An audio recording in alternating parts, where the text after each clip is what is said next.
Ce matin, le hangar s'ouvre sur un ciel voilé. Allez, t'es prêt? Allez, c'est parti.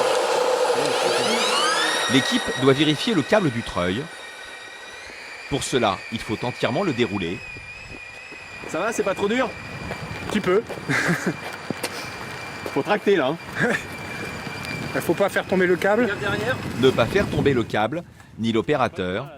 Une fois les 90 mètres déroulés, Julien, à l'aide d'un gabarit, vérifie son bon diamètre et son état général. Donc là, on a un gabarit, il faut pas que ça rentre. Puis il faut enrouler à nouveau le câble. En tout, l'opération peut prendre 20 minutes. Là, on est quasiment prêt pour partir en mission. Donc, juste à faire un test du treuil au sol, comme ça, voir si tout est correct. Et sinon, après, on va pouvoir sortir la machine et partir en vol.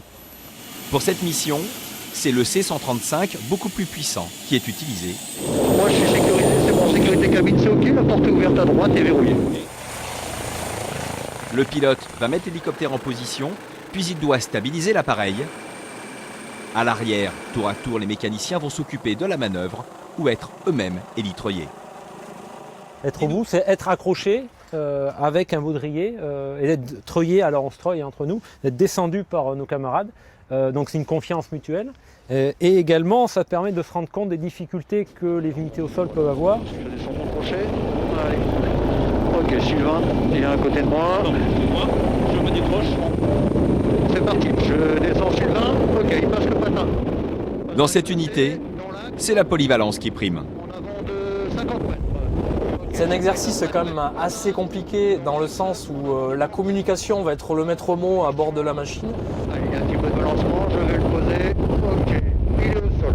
Il va falloir qu'on discute entre le mécanicien de bord à l'arrière et le pilote à l'avant sur la procédure. Et qu'est-ce qu'il fait lui, qu'est-ce que je fais moi? Il faut qu'on soit tous les deux sur la même longueur d'onde.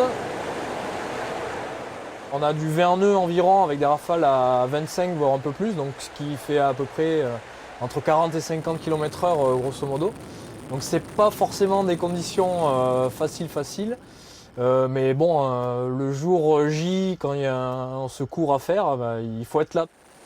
Être prêt à tout moment, en cas d'appel pour une mission, c'est la vocation de cette unité très spéciale.